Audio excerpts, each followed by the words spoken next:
வாழ்க வையகம், வாழ்க வையகம், வாழ்க வளமுடன். குரு வாழ்க, குருவே துணை. சிந்தனையை, உடல் நலத்தை சீரமைத்து உய்வித்த குருவின் பாதம் பணிகின்றோம். அனைவருக்கும் இனிய காலை வணக்கம். இன்றைய சிந்தனைக்கு கவலை கற்பனை வலையா? கற்பனை வலையா கவலை? கற்பனை வலையாம் கவலையை ஒழிப்போம். மனவளக்கலை அன்பர்கள் அனைவருக்கும் தெரியும். மனவளக்கலை யோகத்தின் அதிசிறப்பு அகத்தாய்வு பயிற்சி என்பது. அகத்தாய்வு என்ற தற்சோதனை பயிற்சியினை சுய பரிசோதனை, செல்ஃப் அனாலிசிஸ் அப்படின்னு நச்சுன்னு ஒரு வார்த்தையில் குறிப்பிடலாமுங்க. தனக்கு தன்னையே அறிமுகப்படுத்தும் பயிற்சி தாங்க தற்சோதனை பயிற்சி. நமது அகத்தினை, உள்ளத்தினை ஆய்வு செய்து மனவளம் பெறும் பயிற்சியே அகத்தாய்வு பயிற்சி ஆகும். நமது அருட்தந்தை வேதாத்திரி மகரிஷி அவங்க அகத்தாய்வு பயிற்சியை 5 அங்கங்களாக பிரிச்சிருக்காங்கங்க. அது நம்ம எல்லாருக்கும் தெரியும்.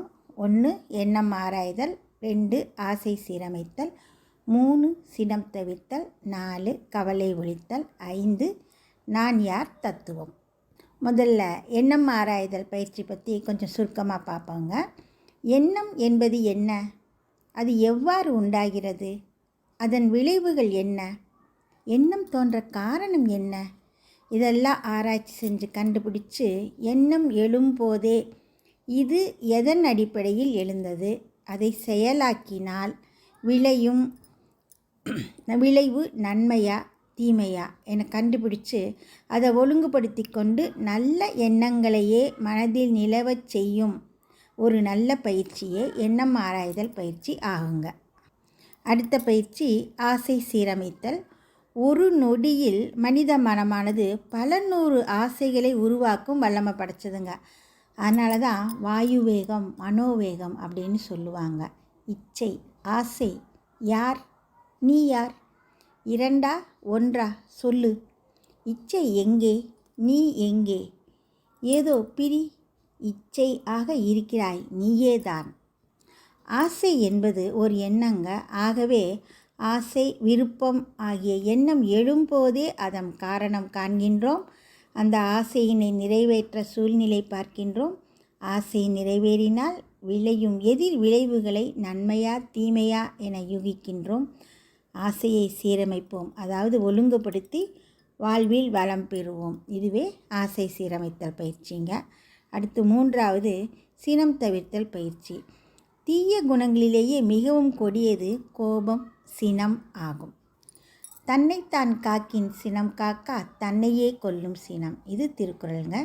சினம் தவிர்த்தல் என்ற சிந்தனை மனித குலத்திற்கு மிகவும் அவசியமான ஒன்று. அருளாளா அணுத்துணையும் சினம் காமம் அடையாமை வேண்டும் என்று இறைநிலையை வேண்டுகின்றார் வள்ளலார். இப்பிரபஞ்சத்தில் மிகவும் சிறியது அணுங்க. அந்த அணு அளவு கூட சினம் அறவே கூடாது. சினம், கவலை என்னும் 2ம் மனிதர் வாழ்வை சீரழிக்கும் நச்சாகும், உணர்ந்து கொள்வீர் அப்படிங்கிறாரு நம்ம அருட்தந்தை. சினத்தை வெளிக்காட்டினோம்னா தனக்கும் பிறருக்கும் கொடிய துன்பம் நேருகிறது. சினத்தை அடக்கணும்னா உடலில் நோய், மனநோய் வருகிறது. என்னங்க செய்யலாம்? சினத்தை தவிர்த்து விடலாம். எப்படி? மகரிஷி அளித்திட்ட சினம் தவிர்த்தல் பயிற்சி முறை மூலம்தாங்க. எண்ணம் ஆராய்ந்து ஆசை சீரமைத்து சினம் தவிர்த்தோம். இப்போது கவலை ஒழித்தல் பயிற்சி பற்றிய சிந்தனை ஆரம்பம். நம்ம சிந்திச்சு பார்த்தோம்னா உலகில் கவலை இல்லாத மனுஷங்களே இல்லைங்க. எல்லோருக்கும் ஏதாவது ஒரு வகையில் மனக்கவலை இருந்துக்கிட்டே தான் இருக்குது. அது விளையாட்டாகவும் சிந்தனை விளக்கத்தோட ஒரு புது கவிதை கவிஞர் கூறியது என்ன தெரியுங்களா? உலகில் கவலை இல்லாதவர்கள் இருவர்தான், ஒருவன் கல்லறையில், மற்றொருவன் கருவறையில். உலகில் கவலை இல்லாதவர்கள் இருவர்தான், ஒருவன் கருவறையில், மற்றொருவன் கல்லறையில். ஆமாங்க, கவலைகள் கிடக்கட்டும் மறந்து விடு, காரியம் நடக்கட்டும் துணிந்து விடு. இது ஒரு திரைப்பட பாடலுங்க. ஆனால் அப்படியெல்லாம் கவலைகள் கிடக்கட்டும் அப்படின்னு விட்டுட முடியுங்களா? மறந்துட முடியுங்களா? கவலை இல்லாமல் மன நிம்மதியோடு உறங்க முடியுங்களா? முடியவே முடியாதுன்னு நீங்கள் சொல்கிறது புரியுதுங்க. மனுஷனாக பிறந்தால் கவலை நிச்சயம் இருக்கும். ஆனால் அந்த கவலையோட அளவுகள் மட்டும்தான் மாறுபடும். கவலைகளை நிரந்தரமாக்கினால் நீ நோயாளி, கவலைகளை தற்காலிகமாக்கினால் நீ புத்திசாலி. கவலைகளை ஒழித்து கவலை இல்லாமல் நீ வாழ்ந்தால் நீ ஞானி. அதனால தாங்க நம்ம அருட்தந்தை கவலை ஒழித்தல் பயிற்சியை நமக்கு கொடுத்துருக்காங்க. கவலைன்னு சொல்கிறீங்களே, கவலை என்றால் என்ன அப்படின்னு முதல்ல நம்ம பார்க்கலாங்க. நமது உடலுக்கோ மனதுக்கோ சிக்கல் வரும்போது அதனை சந்திக்க போதிய பலமில்லாத மனநிலை தாங்க கவலை. நமது உடலுக்கோ மனதுக்கோ சிக்கல் வரும்போது அதனை சந்திக்க போதிய பலமில்லாத மனநிலையே கவலை ஆகும். நம் உடலுக்கு நோய் வந்தால் அதை நினைக்கவோ அல்லது அதை எதிர்கொள்ளவோ முடியாத மனநிலை கவலை. மனதிற்கு வருத்தம் தரக்கூடிய எந்த ஒரு சூழ்நிலையுமே கவலை தரும். உடல் சிக்கல் மனச்சிக்கல் இரண்டும் கண்டு மனம் திகைப்படையும் நிலையே கவலை. அடுத்தது, நமது ஆசைக்கு தடை ஏற்படும் போது உண்டாவது கவலை. சினம் செல்லுபடியாகலைன்னா உடனே வருவது ஒரு கவலை. இந்த கவலை என்பது ஒரு கற்பனை வலை அப்படின்னு நம்ம மகரிஷி சொல்கிறாருங்க. உண்மையிலேயே கவலை என்பதே கிடையாது. ஒருவருக்கு கவலையாய் தோன்றுவது மற்றொருவருக்கு கவலையாக தோன்றாது. இன்று பெரிதாக தோன்றும் ஒரு கவலை நாளை ரொம்ப மிகச்சிறியதாக மாறிவிடும். கவலை என்பது ஒரு வகை உளநோய். தனது இயலாமையை உணர்ந்து நினைந்து அல்லது தானே கற்பித்து கொண்டு வருத்தப்பட்டு அமைதியிழந்து தவிக்கும் மனோநிலைதான் கவலை. இந்த கவலை வந்துருச்சுன்னா உடல் நலம் உள்ள நலம் கெட்டுப்போகும். கண் முதலாய் பொறி ஐந்தின் வளம் கெடுக்கும் ஒரு கொடிய நோயே இந்த கவலை ஆகும். நமக்கு உடல் நோய் மனநோய் இதெல்லாம் எப்போங்க வரும்? நமது ஜீவக சார்ந்த சக்தி குறையும் போது தான் வரும். கிணத்துல உள்ள நீரை வெகு வேகமாக அதிகமாக வெளியேற்ற உதவும் சாதனத்துக்கு பேர் கவலை. என்ன பொறுத்தம் பாருங்கள், நம்ம உடல் ஜீவகாந்த ஆற்றலை வெகு சீக்கிரமாக இந்த கவலை என்னும் மனநோய் வெளியேற்றி விடுங்க. அதாவது ஆற்றலை ட்ரெயின் அவுட் பண்ணிடுங்க. சரிங்க, கவலை ஒரு கற்பனை வலை. மனநோய் நமது உடல் மன ஆற்றலை வெளியேற்றி நம்மை துன்பத்தில் ஆழ்த்திவிடும். இதெல்லாம் புரியுதுங்க. ஆனால் கவலை இல்லாமல் வாழ முடியுமா? இதுதானங்க கேள்வி. முடியும். கவலையை முற்றிலுமாக ஒழித்து நலவாழ்வு வாழ முடியும். அதற்கு உதவுவதுதான் கவலை ஒழித்தல் பயிற்சி. முதல்ல கவலைக்கான பேஸ், அதாவது அடிப்படை காரணங்கள் என்னென்னு தெரிஞ்சுக்கலாம் வாங்க. 1, நினைப்புக்கும் நடப்புக்கும் உள்ள வேறுபாடு. நினைத்தது ஒன்று, நடந்தது ஒன்று, அதனால் முழிக்குது கவலையில் நின்று. நான் ஒன்று நினச்சேன், தெய்வம் ஒன்று நினச்சிருச்சு, அதான் நான் நினச்சது நடக்கலை. இது பல பேர் அடிக்கடி சொல்கிறது தாங்க. இதை எதிர்பார்ப்புக்கும் நடப்புக்கும் உள்ள வேறுபாடு அப்படின்னு கூட சொல்லலாங்க. நம்ம இஷ்டத்துக்கு ஒரு செயலை செஞ்சுட்டு ஒரு விளைவை எதிர்பார்க்குறோம். ஆனால் விளைவு நடப்பு வேறாக இருக்குது. இப்போ நம்ம பையன் 10th நிறையா மார்க் வாங்குவான்னு எதிர்பார்க்குறோம். ஆனால் அவன் பார்டன் மார்க் வாங்கி பாஸ் ஆகியிருக்கான். அப்போ என்ன ஆகும்? நம்ம எதிர்பார்ப்புக்கும் நடப்புக்கும் உள்ள வித்தியாசம் உடனே கவலையாக மாறிடுதுங்க. அடுத்தது தேவைக்கும் இருப்புக்கும் உள்ள வித்தியாசம். நாம் ஒரு அத்தியாவசிய பொருள் வாங்கணும்னு நினைக்கிறோம். அதுக்கு தேவையான தொகை நம்ம கையிருப்பு தொகையை விட மிக அதிகமாக இருக்குது. அப்போ ஆட்டோமேட்டிக்காக கவலை வந்துடுங்க. இந்த தொகை, இந்த வித்தியாசத்தை நாம் எப்படி சரி செய்ய போகிறோம் அப்படிங்கிற கவலை தாங்க. அடுத்தது 3வது, தன் எண்ணத்திற்கும் பிறர் எண்ணத்திற்கும் உள்ள வேறுபாடு. இதாங்க கருத்து வேறுபாடு. நாம் கொண்டுள்ள ஒரு எண்ணத்தோடு பிறரது எண்ணம் மாறுபடும் போது விளைவது கவலை. அடுத்தது தவறான கணக்கீட்டினால் ஏற்படும் கவலை. தப்பு கணக்கிட்டு தாம் ஒன்று எதிர்பார்த்தால் ஒப்புமோ இயற்கை விதி அப்படிங்கிறாரு நம்ம அருட்தந்தை. எப்போதுமே கவலை என்பதே ஒரு தப்பு கணக்கு தானங்க. எல்லை கட்டிய மனநிலையில், அதாவது கண்டிஷன்டு மைண்டில் நாம் நினைப்பது இவ்வாறு நடக்கணும், அதுதான் கரெக்டு அப்படின்னு ஒரு முடிவை நாமே முதல்லையே மனதில் எதிர்பார்த்து கொண்டே செயல் புரித்தோம்னா அதுதாங்க கவலைக்கு அடிப்படை காரணம். ஏற்பட்ட கவலையை மேலும் பெரிதாக்கக்கூடிய மனநிலையில் தாங்க திறமையின்மை, தன்னம்பிக்கையின்மை, அச்சம் ஆகியவை. கவலையின் அறிகுறிகள், அதாவது கவலை ஏற்பட்டால் நம் உடலில் மனதில் ஏற்படும் மாற்றங்கள் என்னென்ன தெரியுங்களாங்க? உடலிலே நோய், உள்ளத்திலே கலங்கம், மனதிலே குழப்பம், வாழ்க்கையிலே சிக்கல். கவலை வந்துடுச்சுன்னா நம்ம மன வலிமை, உடல் வலிமை குன்றி போகுதுங்க. நமது முயற்சிகள் அனைத்துமே விரயமாக போயிடுது. வாழ்வின் வெற்றி தடைப்படுதுங்க. இரத்த அழுத்தம், அஜீரணம், குடல் புண், தலைவலி, சுவாச நோய்கள் ஆகியவை கவலையினால் வரும் நோய்கள். கவலையை ஒழிக்க வேண்டும் அப்படின்னு நம்ம நினச்சோம்னா நம்ம முதல்ல கவலை வேறு, சிக்கல் வேறு அப்படிங்கிறத புரிஞ்சுக்கணுங்க.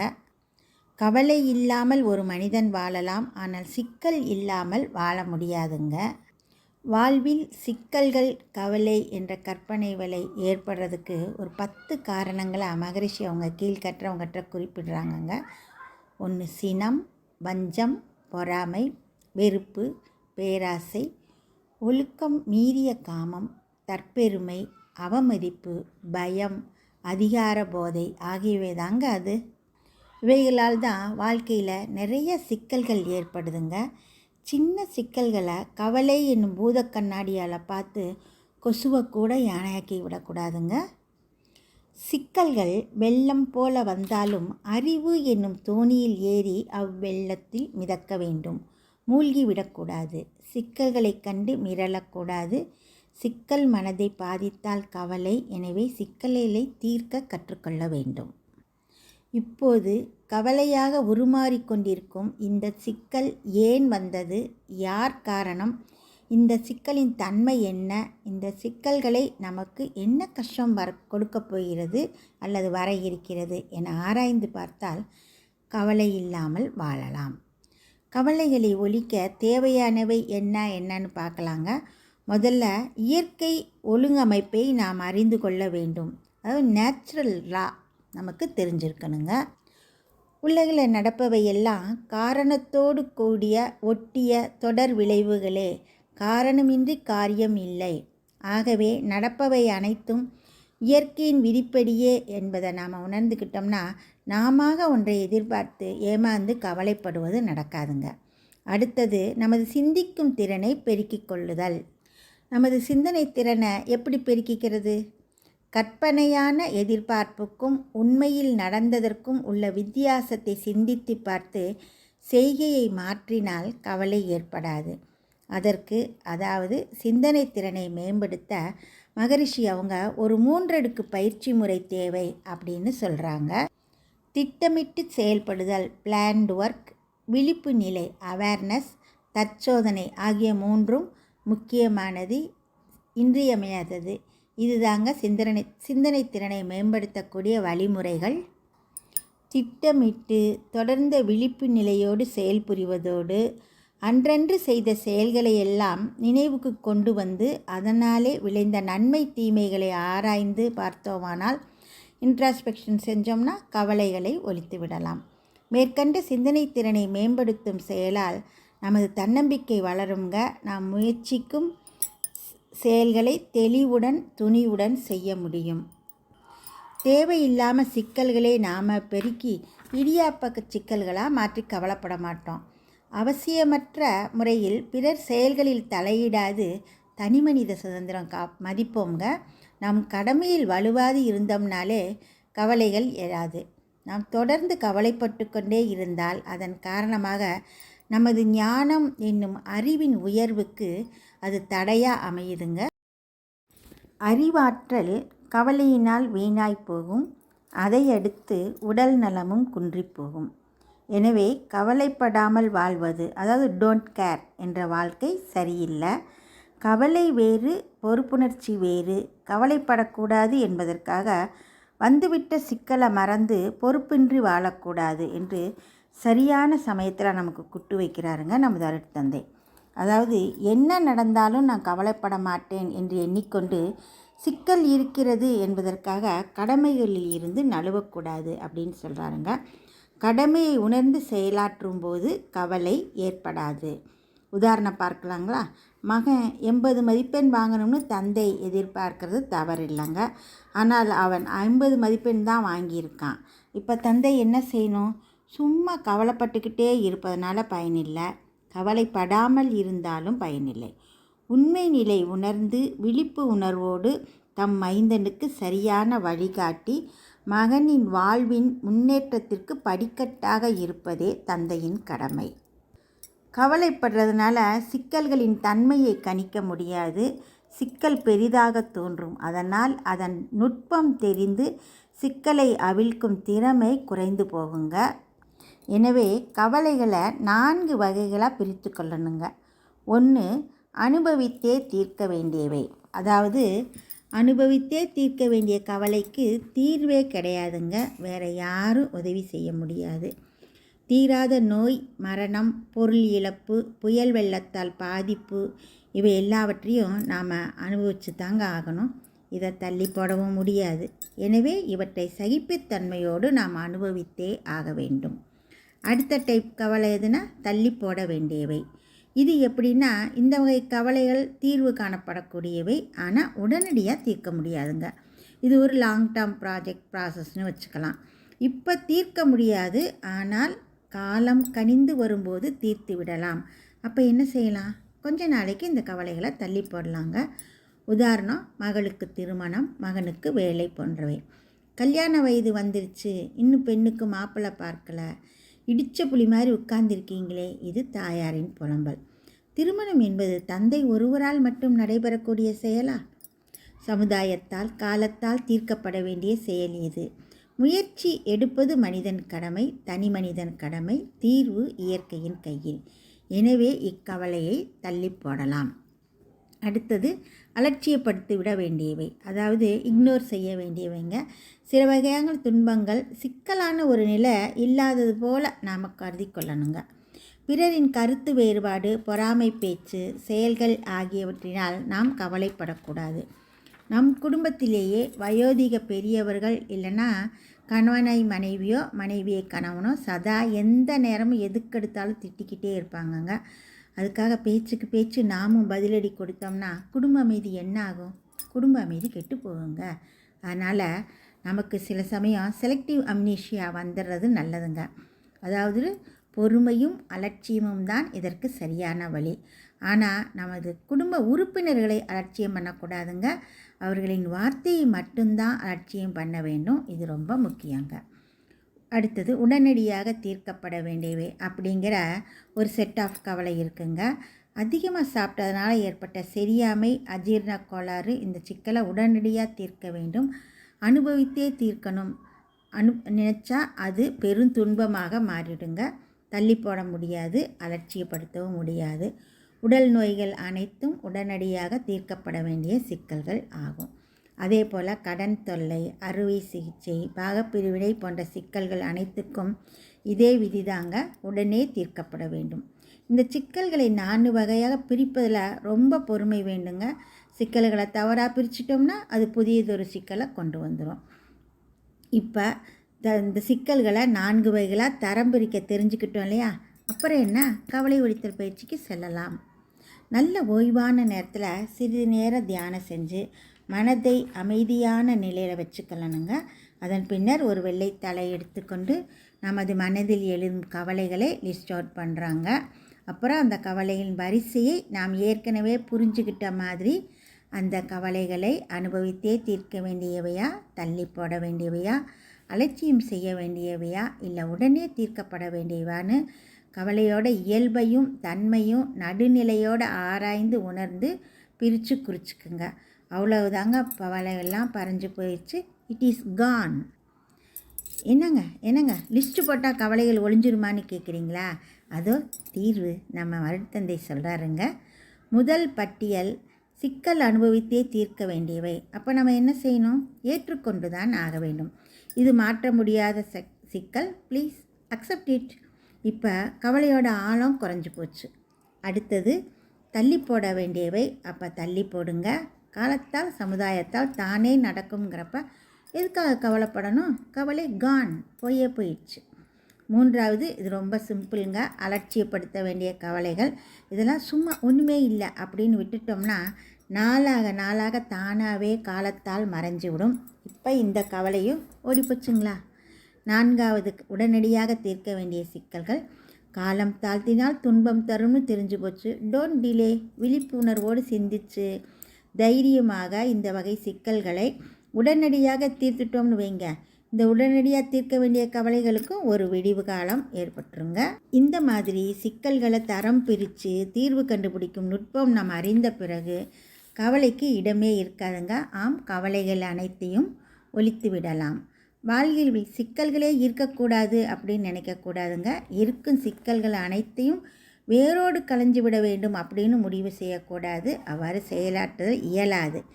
ஏனெனில் ஒரு சிக்கல் தீரும் இடத்திலேயே இன்னொரு சிக்கல் தானாக உருவாயிடும். எனவே திட்டமிட்டு செயலாற்றினால் கவலைகளை ஒழித்தால் மகிழ்ச்சியும் அமைதியும் நாம் பெறலாம். கவலை ஒழித்தல் பற்றிய சில பொது உண்மைகளை முத்தாய்ப்பாக பார்ப்போங்க. வறுமை, கடன் இவற்றை முயற்சியால் சிக்கனத்தால் தீர்க்கலாம். நோய்களை செயல் ஒழுக்கம், மருந்து உண்ணல் இவற்றால் தீர்க்கலாம். கருத்து வேறுபாடுகளை காரணம் அறிந்து விட்டு கொடுத்து விளக்கம் கூறி களையலாம். மனநிறைவை ஏற்படுத்தலாம். பேராசை, பொறாமை இவற்றை விளைவு அறிந்து நீக்கலாம். அதனால் நிறைமனம் பெறலாம். அறிவாற்றல் கவலையினால் வீணாய் போகும். அதையடுத்து உடல் நலமும் குன்றி போகும். இந்நிலை உணர்ந்து அறிவினையே முயற்சி சிந்தனையாய் மாற்றி அதற்கு ஏற்ப செயலாற்றினால் நலமே விளையும். மனவளக்கலை கலைஞர்களாகிய குண்டலினி யோகிகளுக்கு எந்த விதத்திலும் கவலை வர வாய்ப்பே இல்லைங்க. ஏன்னா மனவளக்கலைஞர்களுக்கு தன்னிலை அறிந்து இறைநிலை உணர்ந்து அந்த தெளிவோடு ஒழுக்கம், கடமை, ஈகை என்கின்ற அறநெறி வாழ்வு வாழ தெரியுங்க. மேலும் கவலை ஒழித்தல் பயிற்சி மிக நன்றாக தெரியும்.